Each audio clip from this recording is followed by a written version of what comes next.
Hey friends, welcome back to Grand Adventure. I'm your host, Mark Guido, and welcome to the cooler weather at 10,000 feet in Leadville, Colorado.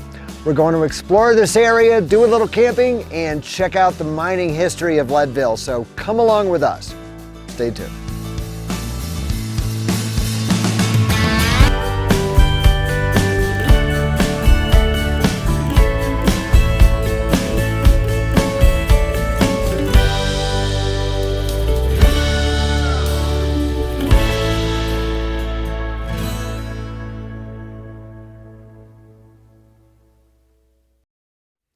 This episode of Grand Adventure is sponsored by The Dirt Pro. Find the campsite that's right for you from over 44,000 listings, either on the web or on their #1 ranked mobile app. Try all of the Pro features free for 90 days by using the promo code GrandAdventure90. So we came up here to Leadville to escape the heat that's plaguing much of the western U.S. right now. While temperatures all over the place are into the triple digits, we're enjoying highs here at 10,000 feet of about 80 degrees, upper 70s to around 80 and lows down around 40. So it's a lot more comfortable. And that's a trick about summertime in the American West is if it's too hot, just go up in elevation and you can always find cooler weather. Now, unfortunately, a lot of other people seem to have had this idea. And this is not the boondocking type of experience that we prefer. We're actually sharing a meadow with about a half a dozen other rigs, and it's way too crowded for our taste here. But it was a chance to get away from the heat for a week until cooler weather returns next week. So, in the end, this is probably the best that we could hope for.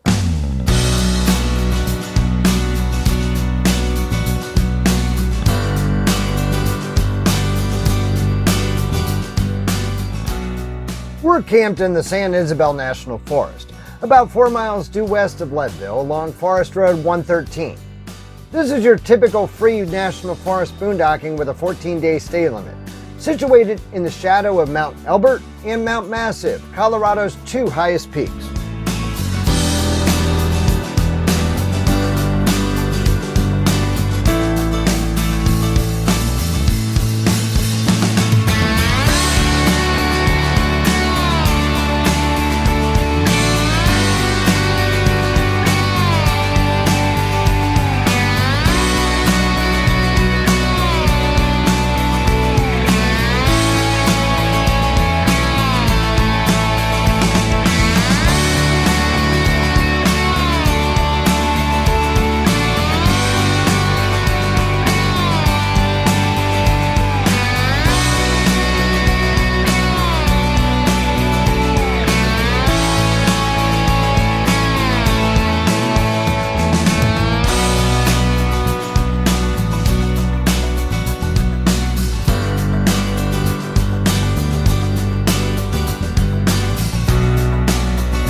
Our camp is situated just below the dam of Turquoise Lake. First dammed in the 19th century, and named not for its color, but instead for the rare turquoise deposits found nearby, Turquoise Lake offers 1,800 acres of year-round recreational fun. Visitors can spend the day boating, fishing, mountain biking, or simply relaxing on the beach. A number of popular dry Forest Service campgrounds line the eastern shoreline.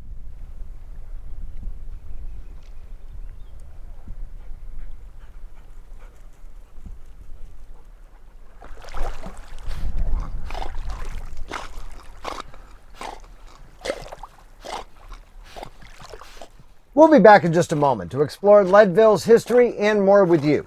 But first, one feature we love about our sponsor, The Dirt Pro, is the ability to set up a trip route to help our travel planning. Simply input your starting point and your destination, along with any desired intermediate stops, along with your vehicle's gas mileage, length, and height, as well as your route and campground preferences and how much you'd like to travel each leg. And the Dirt Pro does the rest, calculating routes and drive times, fuel costs, and finding top-rated campgrounds and RV parks along the way. You can even export your route to Google Maps. Our grand adventurers have earned the privilege of trying all the pro features of the Dirt free for 90 days, just by using the promo code GRANDADVENTURE90. That's half a camping season, so what do you have to lose? Click the link below in the video description to try the Dirt Pro for free today.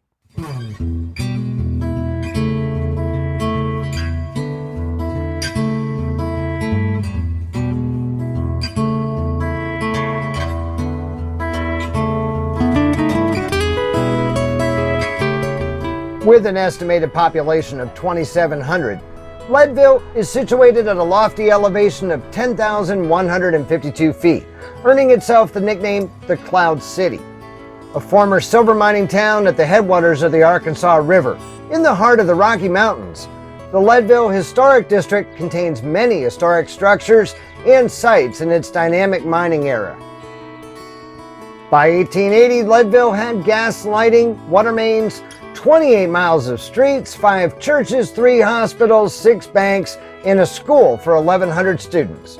In the late 19th century, Leadville was the second most populous city in Colorado after Denver.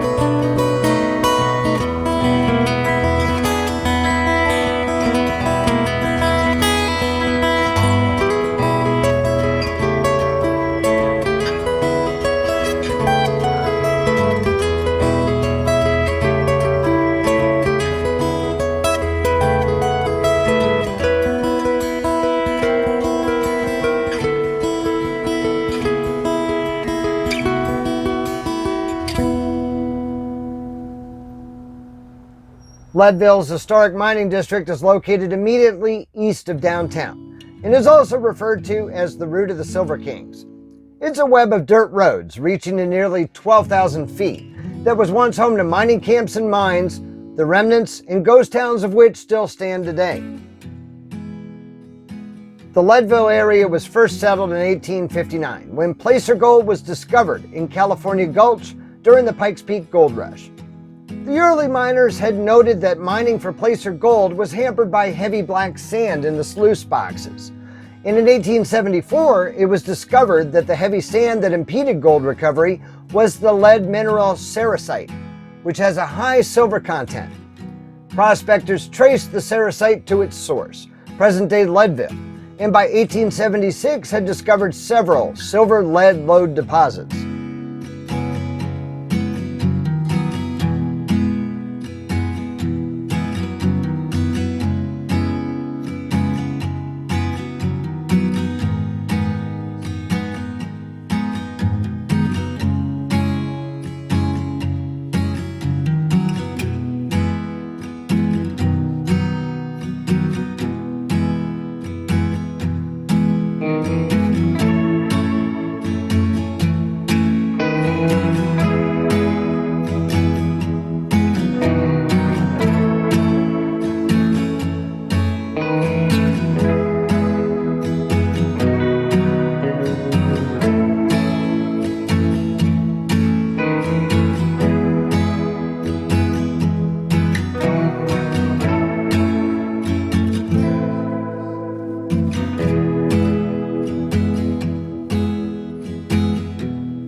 This steel headframe and associated buildings are of the diamond mine. One of the Leadville area's more recent mine works, the diamond mine was sunk in the 1980s to explore and produce gold from an area east of the Resurrection mines. It closed in 1988.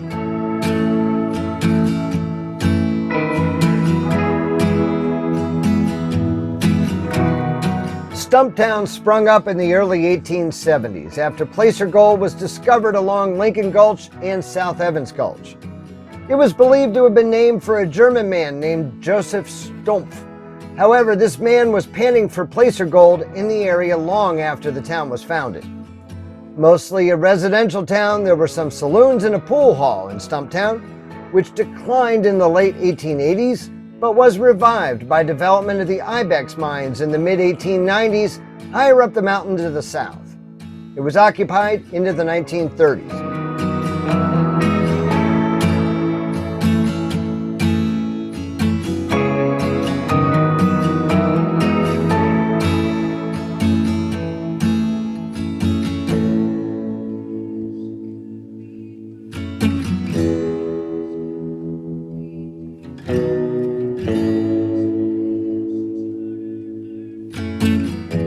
Horace Tabor, who became known as the Leadville Silver King, and his wife Augusta were among the first prospectors to arrive at California Gulch.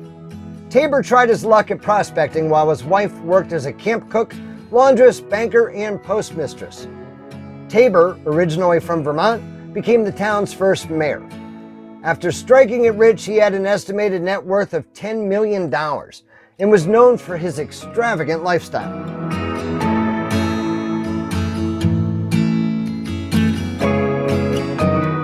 In 1883, Horace Tabor divorced his wife of 25 years and in a widely publicized scandal married Baby Doe McCourt, who was half his age. For several years, the new couple lived a lavish lifestyle in a Denver mansion, but Tabor lost his fortune when the repeal of the Sherman Silver Purchase Act caused the Panic of 1893. He died destitute in 1899, whereas his ex-wife Augusta, herself an astute businesswoman of the time, died a millionaire. As both an avid skier and a World War II history buff, I can't help but take a drive up nearby Tennessee Pass to visit the site of Camp Hale while I'm in the Leadville area. Camp Hale was a U.S. Army training facility constructed in 1942 for what became the Army's famed 10th Mountain Division. Situated at an elevation of 9,200 feet on the north side of Tennessee Pass, Camp Hale was developed to train mountain warfare techniques that would prove essential in the U.S. Army's offensive in Italy during World War II. Soldiers were trained here in mountain climbing, alpine and Nordic skiing, and cold weather survival, as well as various weapons and ordnance. When it was in full operation, approximately 15,000 soldiers were housed here in this high, flat alpine valley.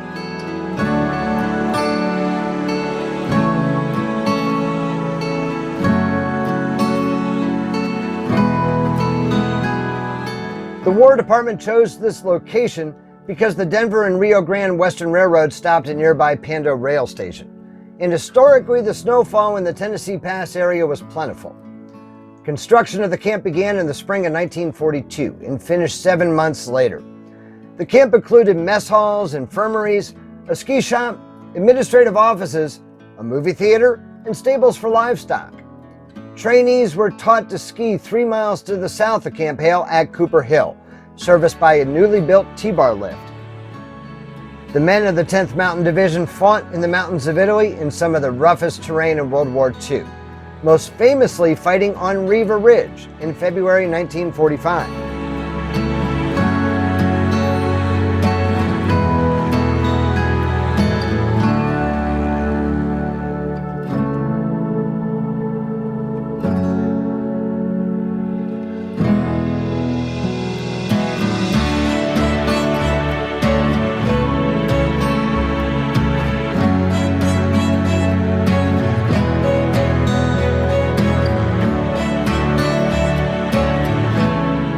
Camp Hale was decommissioned in November 1945.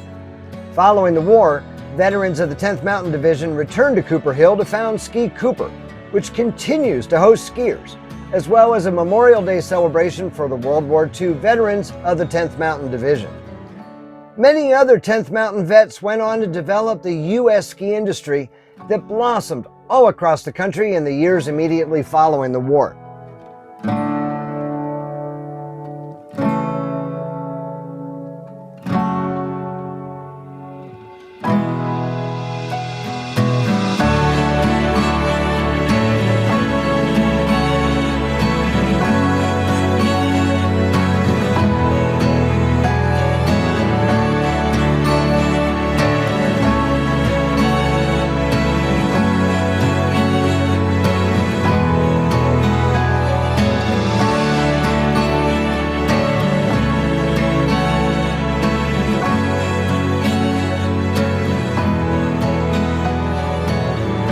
As busy as the Leadville area has been midweek, our little meadow turned into a complete junk show on Friday night as the weekenders arrived from the Denver metro area. We were planning to stay until Sunday, but with this kind of activity on Saturday morning, we're going to hit the road a day early in search of quieter camping. So we truly hope that you've enjoyed coming along to explore the Leadville area with us. If you like this episode, please be sure to give us a big thumbs up down below. And while you're down below, we would love to hear from you in the comments section.